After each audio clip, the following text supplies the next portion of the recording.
ناظرین، آج کے اس پروگرام میں ہم آصف علی زرداری کے تختہ دار سے تخت اقتدار تک پہنچنے کی طویل ترین سفر پر بات کریں گے۔ یہ سفر جتنا کٹھن ہے اتنا ہی زیادہ واقعات سے بھرا ہوا ہے۔ اس سفر میں خود مسٹر زرداری کو اغوا برائے تاوان، قتل اور دہشت گردی جیسے سنگین مقدمات کا نہ صرف سامنا کرنا پڑا بلکہ انہی مقدمات کے نتیجے میں انہیں بار بار حوالات کی ہوا بھی کھانا پڑی اور جیل یاترا بھی کرنا پڑی۔ پورے 11 برس جیل میں رہنے کے بعد ان کی دل کی یہ مراد پوری ہو سکی اور سیدھا جیل سے یعنی تختہ دار سے وہ تخت اقتدار تک پہنچنے میں کامیاب ہو گئے۔ ان کی اس کامیابی میں کیا ان کی اپنی ذاتی کاوشوں کا اثر ہے، ان کی مبینہ طور پر مجرمانہ سیاست کا اس میں عمل دخل ہے، یا کہ بھٹو خاندان کے داماد ہونے کا تعلق ہے ان کے تختہ دار سے تخت اقتدار تک پہنچنے میں، اور کس طریقے سے 10% سے جو ہے وہ 110% بننے میں بھی کامیاب ہو گئے۔ ایک اداکار بننے کا سپنا لے کر میدان میں اترنے والا آصف زرداری جو ہے ایک ہی فلم میں اداکاری کرنے تک محدود رہا، لیکن ان کی فنکارانہ صلاحیت جو ہے آخر تک اس وقت تک جو ہے وہ ان سے جڑی ہوئی ہے۔ انہی فنکارانہ صلاحیتوں کے جو ہے ہمیں عکس ان کی مبینہ مجرمانہ سرگرمیوں میں صاف طور پر دکھائی دیتی ہے، چاہے وہ مرتضیٰ بخاری کا اغوا برائے تاوان ہو یا پھر خود عالم بلوچ کی قتل کی سنگین واردات ہو، یا پھر خود ان کا پولیس کسٹڈی میں اپنی زبان کو پن سے کاٹنے کا افسوسناک واقعہ ہو۔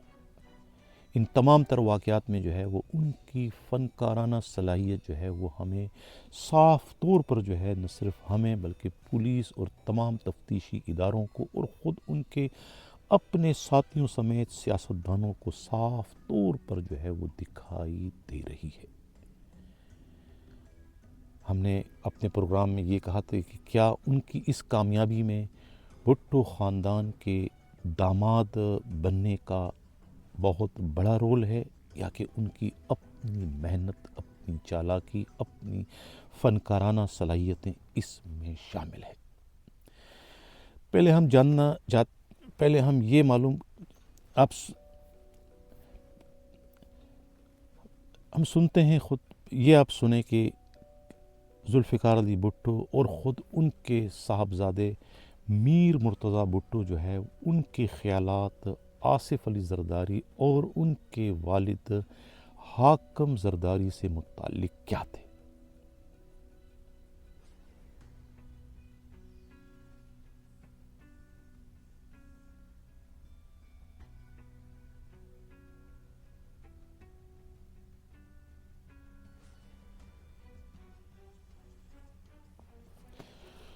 ذوالفقار علی بھٹو میر مرتضیٰ بھٹو کی نظر میں جو ہے خود آصف زرداری کی حیثیت کیا تھی، اور خود پاکستان کے پہلے منتخب وزیر اعظم ذوالفقار علی بھٹو کی نظر میں جو ہے حاکم علی زرداری کی حیثیت کیا تھی۔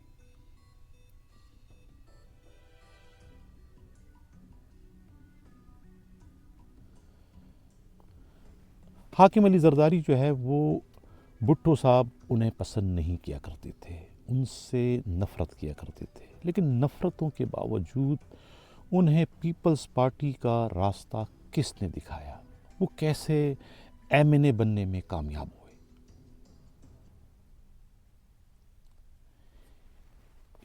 غلام مصطفیٰ جتوئی کی مہربانی سے وہ ایم این اے بننے میں کامیاب ہو گئے، لیکن ایم این اے بننے کے بعد جس طریقے سے انہوں نے چھرا گھونپا خود ذوالفقار علی بھٹو کی پیٹھ پر، وہ بھی میر مرتضیٰ بھٹو کی نظر میں ان کے بہنوئی آصف علی زرداری کی حیثیت کیا تھی، اور خود پاکستان کے پہلے منتخب وزیر اعظم ذوالفقار علی بھٹو کی نظر میں حاکم زرداری کی حقیقت یا حیثیت کیا تھی۔ کرپٹ پرسن اور ہمیں تباہ کرنے والا بھی ہے، ہم بہن بھائی کو لڑانے والا بھی ہے۔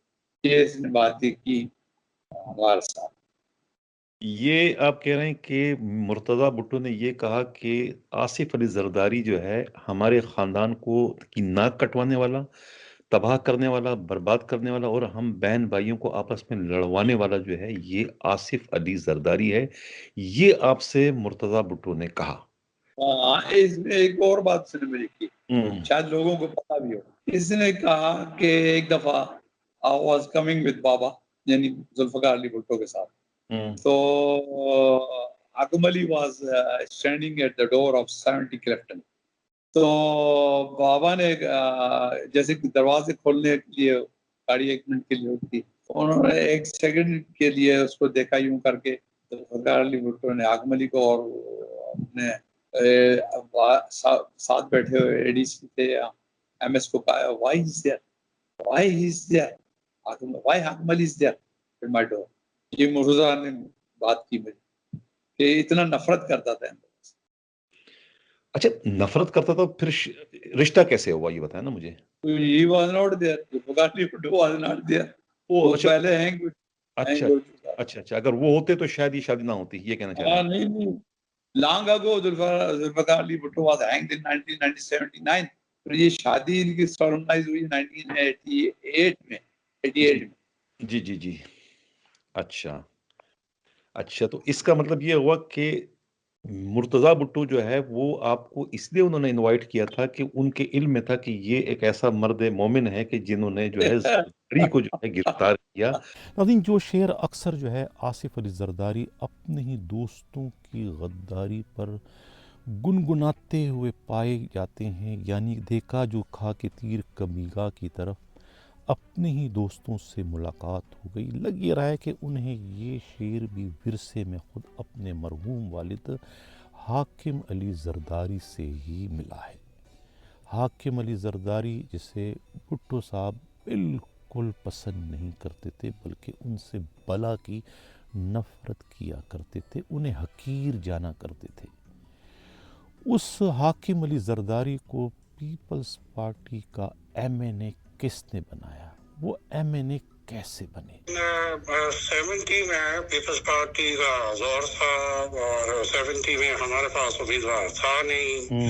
اس زمانے میں والد صاحب نے بھٹو صاحب کو ریکمینڈ کیا کہ جی حاکم علی زرداری صاحب کو آپ جو ہے وہ ٹکٹ دیں. تو بھٹو صاحب نے فرمایا کہ جی حاکم علی زرداری صاحب جو ہے وہ ایک سینما اونر ہے، ان کا اتنا تعلق نہیں ہے سیاست سے، وہ جیتیں گے کیسے. تو ان کے مقابلے میں سید گروپ کا تھا سید شبیر شاہ صاحب، ان کے بیٹے آج کل پیپلز پارٹی کے امیر شاہ صاحب جو ہیں وہ ڈپٹی اسپیکر ہیں. تو وہ تھے سید گروپ کے امیدوار. تو ان کے خلاف بھٹو صاحب نے کہا وہ 10,000 ایکڑ کا بڑا زمیندار ہے، یہ کہاں سے جیتے گا. تو والد صاحب نے کہا کہ جی آپ جتوائیں، آپ کو ٹکٹ دیں، جتوانا ہمارا کام ہے. ماشاء اللہ سے حاکم علی زرداری صاحب پہلی دفعہ سیاست میں ایم این اے بنے. اب جب ایم این اے بنے تو پھر مجیر خان صاحب کی آ گئی اپنا میجورٹی عوامی لیگ کی. تو سندھ میں سے 3 ایم این اے جو پیپلز پارٹی کی ٹکٹ پر الیکٹ ہو کر آئے وہ ڈھاکہ پہنچ گئے شیخ مجید صاحب کے پاس کہ جی ہم جو ہے جیت کر آئے ہیں لیکن آپ گورنمنٹ بنا رہے ہیں، آپ ہمیں کیبنٹ میں لیں تو ہم آپ کو ووٹ کریں گے. اچھا ان میں ایک حاکم علی زرداری صاحب تھے، ایک امیر علی بخش ٹالپا صاحب تھے اور تیسرے امیر علی محمد ٹالپا صاحب تھے. تو بھٹو صاحب کو جو معلوم چلا کہ جی حاکم علی صاحب بھی وہاں پہنچے تو انہوں نے والد صاحب کو فون کیا کہ جی یہ تو تمہارا ہے، میں نے تو ٹکٹ ان کو آپ کے کہنے پر دی تھی، یہ تو ووٹ مانگ کر ہے، اس کو سنبھالو. اچھا جی تو اختلافات اسی زمانے سے شروع ہو گیا تھا. ناظرین آپ نے دیکھا کہ کس طریقے سے ایم این اے بننے کے بعد بالکل حضرت علی کرم الوجہ کی جو قول ہے اس پر عمل درآمد کیا، یعنی جس پر احسان کرو تو اس کے شر سے خود کو بچاؤ. تو یہ جو شعر ہے، دیکھا جو کھا کے تیر کمیگا کی طرف اپنے ہی دوستوں سے ملاقات ہوئی، یہ شعر جو ہے اب کس پر صادق آتا ہے آپ لوگ خود ہی فیصلہ کریں اس صورتحال کو دیکھنے کے بعد کہ کس طریقے سے جو ہے وہ غلام مصطفیٰ جتوئی کے اس احسان کا بدلہ چکانے کے بجائے ان کے خاندان کو، یعنی ان کے اپنے فرزند غلام مرتضیٰ جتوئی جو کہ اس وقت پاکستان نیشنل پیپلز پارٹی کے سربراہ ہیں، انہیں خود حاکم علی زرداری کے اپنے سپوت آصف علی زرداری اور ان کی ٹیم جو ہے وہ اس وقت انتقام کا نشانہ بنا رہی ہے. یہ سلسلہ اسی وقت سے شروع ہوا ہے 1970 سے، جب انہیں جو ہے وہ بھٹو صاحب کی مخالفت کے باوجود MNA کا ٹکٹ دلوایا اور انہیں کامیاب کروایا. اب ہم بات کرتے ہیں آصف علی زرداری کے اس سفر سے متعلق. اب یہ سفر انتہائی کٹھن ہے. اب سفر پر بات کرنے سے پہلے ہم ان کی فنکارانہ صلاحیتوں پر بات کر لیتے ہیں کہ ان کے جو والد محترم حاکم علی زرداری ایک سنیما کے مالک تھے، بمبینو سنیما کی، اور فنکارانہ صلاحیت جو ہے خود مسٹر زرداری کو ان کے والد مرحوم حاکم علی زرداری کی طرف سے ہی ورثے میں ملی تھی، کیونکہ وہ بھی شوقین مزاج تھے. فنکاروں میں ان کی بھی بہت ہی آؤ بھگت تھی. اس وقت آپ تصویریں دیکھ رہے ہیں، ملک تو ملک پاکستان، وہ انڈین فنکاروں سے بھی ان کے بڑے میل جول تھے، ان سے بھی ملا کرتے تھے. تاشقند میلے میں بھی گئے تھے، فلم میلے میں بھی گئے تھے، وہاں ان کی وجنتی مالا سے اور خود شمی مارا تھی پاکستانی نامور اداکارہ، ان سے بھی ان کی جو ہے وہ تصویریں آپ اس وقت دیکھ رہے ہیں. اور خود اس وقت کے field marshal Ayub Khan Bambino cinema خاص طور پر ان کی دعوت پر آئے تھے. اب یہ تصویر آپ دیکھ رہے ہیں خود مرحوم وحید مراد کے ساتھ حاکم علی زرداری کی. قمر رضوی جو ہے وہ ایک ڈائریکٹر تھے پاکستان فلم انڈسٹری کے، ان سے جو ہے وہ ان کے تعلقات اچھے تھے، اور ان کے ذریعے انہی کی فلم سالگرہ میں جو ہے وہ جو کہ 14 فروری 1969 کو ریلیز ہوئی تھی، بمبینو سنیما میں لگی تھی، کراچی کے اور بھی دوسرے سنیما میں اس کی نمائش ہوئی تھی. اس فلم میں جو ہے وہ جو وحید مراد کے جو ہے وہ چائلڈ رول جو ہے وہ آصف علی زرداری کو دیا گیا تھا. تو یہ ان کی پہلی اور آخری فلم ثابت ہوئی. آپ دیکھ رہے ہیں اسکرین پر کہ یہ جو فنکار تھے، فنکاروں کی لسٹ میں خود جو ہے وہ اداکار وحید مراد اور شمی مارا اور تالش کے علاوہ جو ہے طارق عزیز کے ساتھ ساتھ آخر میں خود آصف علی زرداری کا نام بھی شامل ہے. تو یہ ان کی پہلی اور آخری فلم تھی. تو فنکارانہ صلاحیت تو ان میں کوٹ کوٹ کر بھری ہوئی تھی. یہ جو پہلی ان کی زندگی کی واردات تھی، خود مرتضیٰ بخاری کو اغوا برائے تاوان کی، جب پہلی دفعہ گرفتار ہوئی تو ان کی حالت کیا تھی؟ مطلب مطمئن تھا زرداری یا خوفزدہ تھا؟ کیا تھی اس کی پوزیشن؟ گھبرایا ہوا؟ ہاں اس وقت تو تھوڑا یہ گھبرایا ہوا تھا کیونکہ پہلی اریسٹ تھی اس کی، گھبرایا ہوا تھا. زندگی میں پہلی بار ہی گرفتار ہوا تھا. ہاں میں نے کیا تھا فرسٹ ٹائم.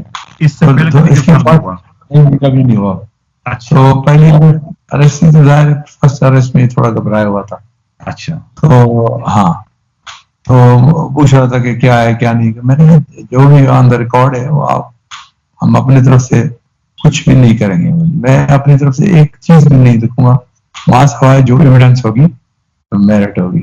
یہ پہلی دفعہ گرفتاری کے بعد کی ان کی یہ حالت ہے. اور اس اغوا برائے تاوان کی واردات جو میں کہتا ہوں نا کہ فلمی عکس اس میں ہمیں صاف نظر آتا ہے ان کی فنکارانہ صلاحیت آصف علی زرداری کی، کہ کس طریقے سے مرتضیٰ بخاری کے پیر میں جو ہے وہ ماچس باندھ کر، اور ریموٹ کنٹرول کس کا ہے؟ خود اس کا ٹیلی ویژن کا، وہ ریموٹ بتا کے کہ بھی یہ بم ہے اور پیسے دو اتنے. اور یہ غالباً ان کی زندگی کی پہلی واردات تھی جو بلاول ہاؤس میں تھی، اور اس میں جو ہے کس طریقے سے 1 کروڑ زندگی کا پہلا 1 کروڑ دیا تھا. کہ یہ جب وہاں سے آیا ہے مرزا بخاری تو اس نے کہا کہ مجھے آصف علی زرداری سے ملاؤ، میں پیسے لگانا چاہتا ہوں، 1 کروڑ 2 کروڑ جو بھی ہوں، آئے ہاسپٹل ایک بنا لیتے ہیں. انہوں نے کہا ٹھیک ہے. اس کو کئی غلام حسین انٹ مرحوم ٹکرا گیا, ایم پی اے تھا, وہ اس کو لے کے گیا زرداری صاحب کے پاس, بلاول ہاؤس.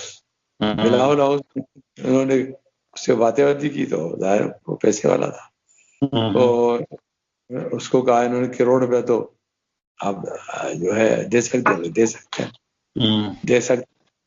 انہوں نے پلاننگ کی ہوگی, اس کے پاؤں پہ باندھا ماچس میچ باکس اور ہاتھ میں پکڑا ٹی وی ریموٹ, اس کو لے گئے بینک پہ اور کہا کہ پیسے نکالو. بلاول ہاؤس میں میٹنگ ہوئی تھی تو ایف آئی آر میں لکھا ہوا تھا, وہیں کر کے لے گئے اس کو بینک میں. وہاں جا کے اس کو کہا کہ یہ ریموٹ ہے بم کا اور ہم نے دبانا ہے, تم نے اڑ جانا ہے, پیسے نکالو. تو وہاں گئے, پیسے نکالے اور ان کو واپس بلاول ہاؤس لے آئے. تو زرداری صاحب کا یہ پہلا کروڑ تھا, 10 کروڑ. اس سے پہلے کروڑ روپے انہوں نے دیکھے نہیں تھے, یہ کہنا چاہ رہے ہیں آپ؟ نہیں دیکھے تھے, اس سے پہلے کنگلے تھے, یہ پہلا 1 کروڑ پہلی بڑی واردات تھی ان کی, یہ کہنا چاہ رہے ہیں؟ پہلا کروڑ تھا ان کا. خیر انہوں نے لے لی اور اس کو جہاز میں بٹھا کے اور روانہ کر دیا انگلینڈ. سلیم اختر صدیقی کی آپ نے گفتگو سنی, یہ پورا کیس کی انہوں نے آپ کو روایات سنا دی, کس طریقے سے گرفتار ہوئے, کیا ہوا, کیا واقعات تھے. تو یہ ان کے سفر کی کہانی سلیم اختر DIG کے زبانی, جو کہ واحد تفتیشی افسر ہیں پاکستان کے, واحد پولیس افسر ہیں جنہیں یہ اعزاز حاصل ہے. اس میں کوئی ڈرنے کی بات نہیں ہے, نہ میں نے غلط کام کیا تھا. اور جی ہاں, میں نے اس کو I arrested Asif Ali Zardari for I arrested twice, 2 دفعہ میں نے اس کو گرفتار کیا تھا. پہلے دفعہ تو 1990 میں اریسٹ کیا تھا, وہ انڑ کیس میں جو کڈنیپنگ کی تھی انہوں نے مرتضیٰ بخاری کی, وچ از فیکٹ. تو اس کی FIR مجھ سے پہلے علاج ہوئی تھی, تو وہ انہوں نے کدھر FIR کو سیل کیا ہوا تھا, اس زمانے میں سیل کر دیتے تھے. تو اور وہ اپنا جو DIG کراچی تھے آفتاب نبی صاحب, ان کو پتہ تھا, تو انہوں نے ایکشن نہیں لیا, تو بند کر کے رکھ دی تھی. تو یہ بات ناہید کو بھی, ناہید باجی, میں بھائی جی بولوں گا, اگر حیات ہے تو ان کو بھی پتہ ہے کہ اس مرتضیٰ بخاری نے لنڈن سے جا کے اور ہائی کمیشن میں جا کے اس نے ساری FIR بنا کے بھیج دی تھی کہ وہ کس طرح انہوں نے کڈنیپ کیا بلاول ہاؤس میں بلا کے, اور پھر کس طرح اس کو لے گئے. اب یہ فنکارانہ جو صلاحیتیں ہیں بار بار جو میں ذکر کر رہا ہوں, یہ اس پوری جو اس کی جو کرائم کی یہ جو ہسٹری ہے, اور کرائم کے ساتھ ساتھ جو سیاسی ہسٹری ان کی ہے, جو سیاسی ان کا سفر اور جو سیاسی ان کی ترقی ہے, اس میں ان کی فنکارانہ صلاحیتوں کا جو ہے بہت ہی بڑا عمل دخل ہے. گرفتار ہو گئے, پھر کتنی لمبی نمازیں پڑھی, سنیں آپ. 20 سپٹمبر 1997 کو مرزا شہید ہو گیا, اس کو مارا گیا. تو اس کے بعد میرے خیال ہے ود ان منتھ میں میرا منتھ تھا تو فاروق رغاری صاحب نے ان کی گورنمنٹ ڈسمس کر دی, PB گورنمنٹ ڈسمس کی, اور میں IG جیل ہی تھا. تو آصف زرداری کو اریسٹ کر کے وہ لانڈی لے آئے.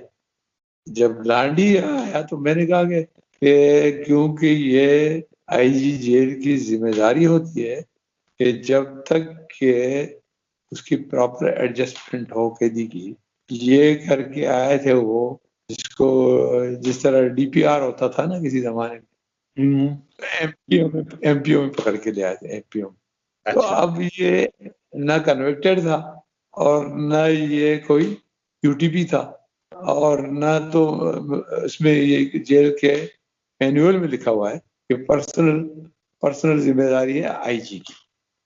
میں IG جیل کے حیثیت سے لانڈی گیا تو یہ چارپائی کے اوپر بیٹھا ہوا تھا, تو دونوں ہاتھ اوپر باندھ کے یہ بیٹھا ہوا تھا. اور یہ ویسے اس میں بڑا صبر ہے، گھنٹوں میں بیٹھ سکتا ہے اچھا اکیلا. اچھا جی ہاں، اسی طرح سے نے 7 سال جیل بعد میں کاٹی، اسی طرح کاٹی. مجھے اچھا کہا کہ میں گیا تو اٹھ کے مجھ سے ملا مجھ سے اٹھ کے، اور میں نے کہا کیسے ہو؟ کہا میں ٹھیک ہوں. پھر وہ مرزا کے بارے میں باتیں ہوتی رہی، مرڈر. تو دیکھیں اس لیول کے آدمی سے، جس لیول کا وہ آدمی ہے، اس لیول کے آدمی سے آپ باتوں پہ ہی پوچھ سکتے ہیں نا. نہیں وہ لاہور میں گرفتار کیسے ہوئے جب نماز پڑھ رہے تھے؟ ہاں، کیا یہ وہاں پہلے میرے خیال پاکستان آرمی نے ریڈ کیا تھا، تو وہاں اریسٹ ہو گیا تھا، اور وہاں شاید ریکوری ہوئی تھی، کوئی پتہ نہیں پیسوں کی ہوئی تھی، کیا ہوا تھا. تو اس نے مجھے کہا کہ جب وہ مجھے گرفتار کرنے آئے تو میں جائے نماز بچھا دیا، اور ان کو کہا ڈرامہ کرتے ہوئے. اچھا ان کو کہا کہ میں نماز پڑھ لوں. اچھا تو میرے خیال وہ کرنل انچارج تھے، کوئی جو انچارج تھے، انہوں نے ان کو کہا ظاہر ہے وہ پاکستان آرمی میں آپ کو منع نہیں کرتے نماز کے لیے. انہوں نے کہا ٹھیک ہے آپ نماز پڑھ لیں. اب ان کو کیا پتا کہ یہ کیا چیز. اچھا یہ کھڑے ہو گئے، اس نے مجھے خود کہا کہ میں کھڑا ہو گیا اور میری نماز ختم نہیں ہوئی، لمبی رکعتیں پڑھنی شروع کر دی.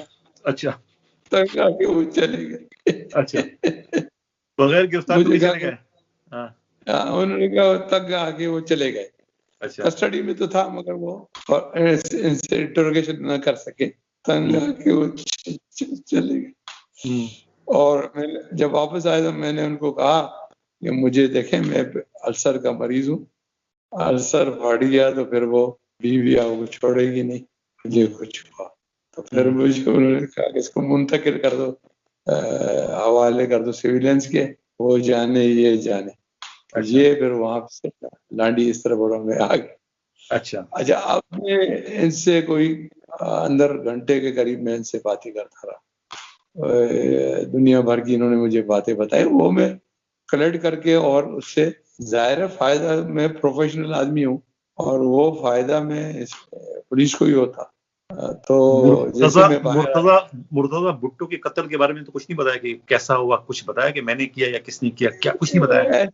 دیکھیں ایسے تو وہ کوئی بھی نہیں کہتا. اب مرڈر 100 قتل کرنے والا بھی آپ.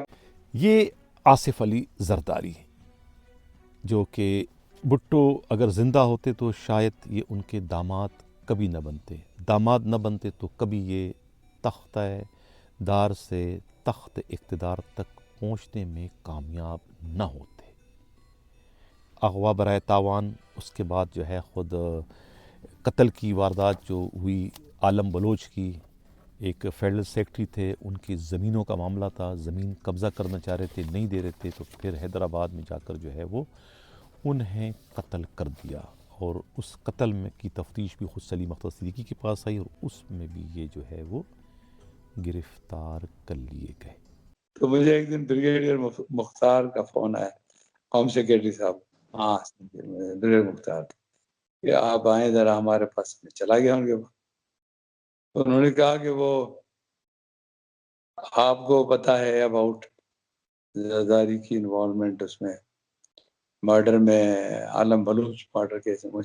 مجھے تو پتہ نہیں ہے، اینی وے فائل آئے گا تو میں پڑھ کے بتا دوں گا. اس کو اریسٹ کر، میں ایسے اریسٹ نہیں کروں گا. تو وہاں ہمارے ایک اور دوست تھے وہاں بریگیڈیئر نثار، وہ بھی بیٹھے ہوئے تھے. وہ اس وقت کسی اہم پوسٹنگ پہ تھے، بعد میں وہ IG جیل بھی بنے. ہاں مجھے دونوں نے سندھی میں کہا کہ وہ کرنا، میں ایسے نہیں کروں گا، let me C the file. انہوں نے کہا آپ کو پوسٹنگ دیتے ہیں سندھ میں.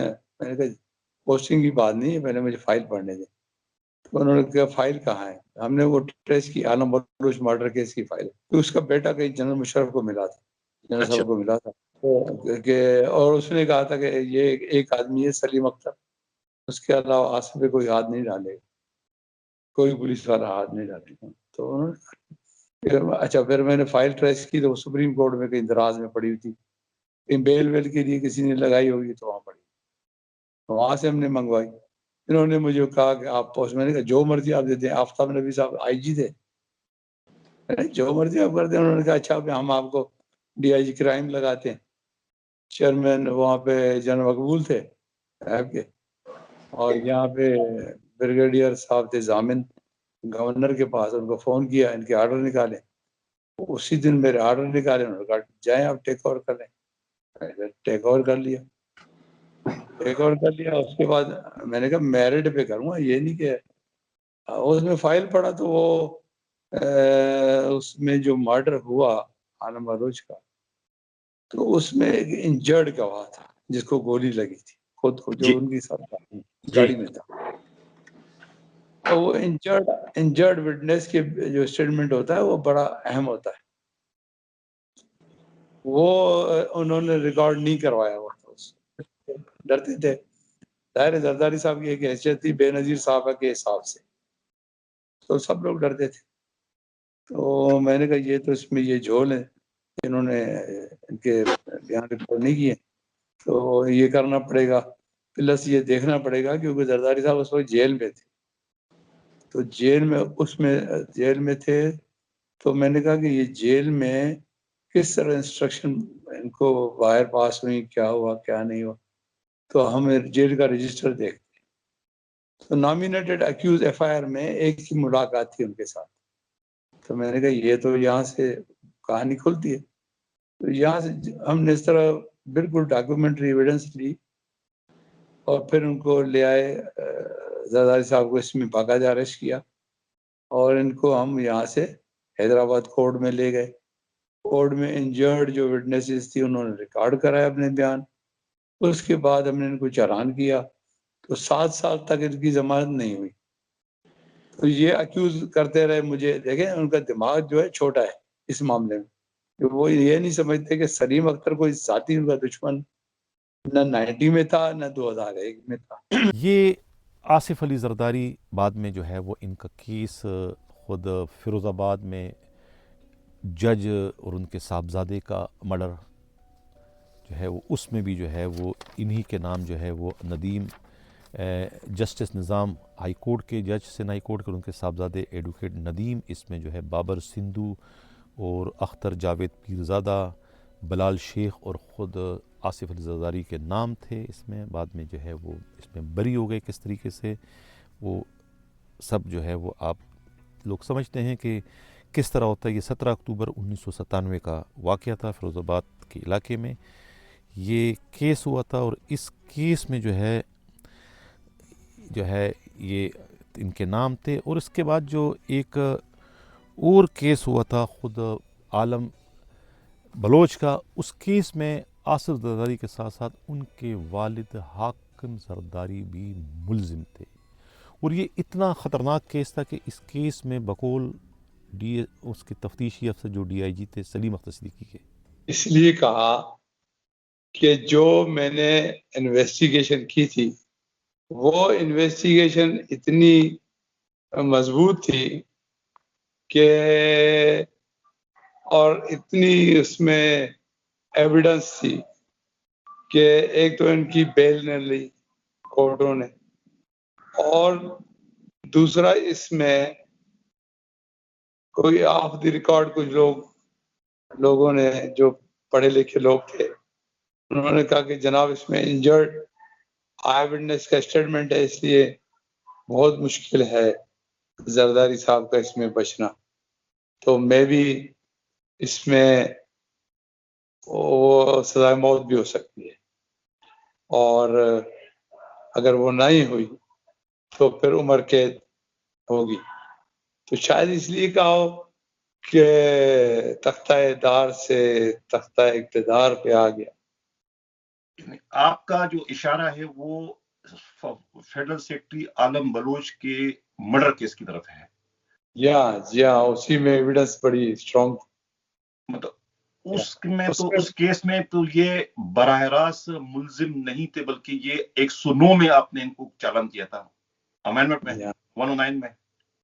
جی ہاں، مگر اس میں بڑی اسٹرانگ ایویڈنس تھی. پھر بعد میں انہوں نے ان کے ساتھ اسلامک اس کے تحت، کیونکہ ہمارے لا میں پروویژن ہے کہ آپ کمپاؤنڈ مرڈر جو ہے کمپاؤنڈیبل ہے، تو یہ گئے تھے ان کے پاس اور میرے خیال ہے اپنی بہن کے ساتھ گئے تھے اور انہوں نے عالم بروش کے بیٹے عثمان سے وہ اسلامک جو ہے ہمارا پروویژن لا میں اس کے تحت قصاص وردیت قصاص والا وہ لی انہوں نے، میرے اطلاع میں عثمان نے لی، اور پھر اس طرح معافی تلافی ہوئی ان کی، نہیں تو یہ بڑا ڈیفیکلٹ کیس تھا اس طرح۔ آپ کی باتوں سے یہ مجھے اندازہ ہو رہا ہے کہ خود آصف علی زرداری کو بھی یہ یقین ہو چکا تھا کہ قصاص کیے بغیر جو ہے ان کی جان نہیں چھوٹے گی، اور یہ کہیں ذوالفقار علی بھٹو کی طرح، جیسے ذوالفقار علی بھٹو بھی 109 میں جو ہے اعانت جرم میں ان کو تختہ دار پہ چڑھا دیا تھا، تو ان کو بھی یہ نظر آ رہا تھا کہ یہ اس مرڈر کیس میں بھی میرے خلاف جو ہے وہ 109 میں کاروائی کی گئی تو میں بھی تختہ دار پر چڑھ سکتا ہوں، اس لیے انہوں نے قصاص کے لیے جو ہے اپنی بہن کے ہمراہ جو ہے وہاں گئے تھے، ان کے بیٹے عثمان سے ان کے معاملات طے ہو چکے تھے، یہ کہنا آپ چاہ رہے ہیں؟ میں یقیناً یہ تختہ دار لڑک جاتے ہیں، یہ اتنا سولڈ کیس تھا کہ ایویڈنس بہت زیادہ تھے، اور اس میں ان کے بچنے کے چانسز نہیں تھے، یا تو پھانسی یا پھر عمر قید۔ راضی نامہ اور ان کے دونوں صاحبزادے، ایک صاحبزادے کو تو پھر ابھی انہوں نے جو ہے وہ جو ہے ناظم بنا دیا ٹنڈو والا یار کا، اور دوسرا بیٹا ان کے ساتھ ہی ہے اس وقت۔ تو یہ تھی جو ہے وہ لمبی چوڑی ان کے تختہ دار سے تخت اقتدار تک کی کہانی۔ اب اس میں جو ہے میں نے کہا تھا نا کہ بڑی قربانی دینا پڑی خود مسٹر زرداری کو، یہاں تک کہ اپنی شریک حیات پاکستان کی پہلی منتخب وزیر اعظم بے نظیر بھٹو کی شہادت تک ہو گئی اس میں۔ اس کے بعد جب ہنگامے پھوٹ پڑے تو پھر مسٹر زرداری نے پاکستان کھپے کا نعرہ لگایا، جو کہ وفاق کی علامت تھی اور بظاہر حب الوطنی کا ایک چلتا پھرتا اشتہار بن گیا تھا۔ وہ نعرہ پاکستان کھپے، وہ اصل میں دراصل پاکستان کھپے کا نعرہ نہیں تھا، بلکہ وہ نعرہ تھا موقع صدارت کھپے، موقع صدارت کھپے۔ یہ میسج انہوں نے کنوے کر دیا تھا مقتدر حلقوں کو، ایک طریقے سے بلیک میلنگ کا، کہ یہ کرو ورنہ جو ہے یہ ہنگامے آگے بڑھ سکتے ہیں، جس کے بعد ہی انہیں پھر حقیقی معنوں میں جو ہے وہ پھر جو ہے تختہ دار سے تخت اقتدار تک پہنچنے میں کامیاب ہو گئے۔ بے نظیر بھٹو کی شہادت کے بعد کراچی، اسلام آباد میں قتل کی نہ رکنے والی وارداتیں شروع ہو گئی، ٹارگٹ کلنگ شروع ہو گئی، بڑے عجیب قسم کی وارداتیں ہوئی۔ کراچی میں خود خالد شہنشاہ کا قتل ہوا، بلال شیخ کا قتل ہوا، رحمان ڈکیت کا قتل ہوا، سلیم سلو کا قتل اسلام آباد میں ہوا، کچھ اور بہت سارے لوگ قتل ہوئے ہیں، کچھ قتل جو ہے وہ سندھ میں بھی ہوئے، کچھ قتل وہاں بھی ہوئے، تو کچھ قتلوں میں جو ہے خود علی حسن زرداری کو بھی استعمال کیا گیا۔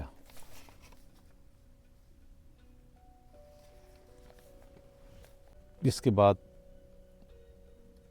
صدر پاکستان بننے میں کامیاب ہو گئے، پاکستان کے 11ویں صدر۔ اب بے نظیر بھٹو کی جو شہادت تھی، دہشت گردی کا جو واقعہ تھا، اس کا بینیفیشری کون تھا؟ کیوں نہیں قاتل پکڑے گئے آج تک؟ کیوں نہیں اس قتل کیس کی اس طریقے سے تفتیش کروائی جیسے کہ جو اس قسم کے کیسز کا تقاضا ہوتا ہے؟ کیوں نہیں اقوام متحدہ کی ٹیم سے تعاون کیا گیا؟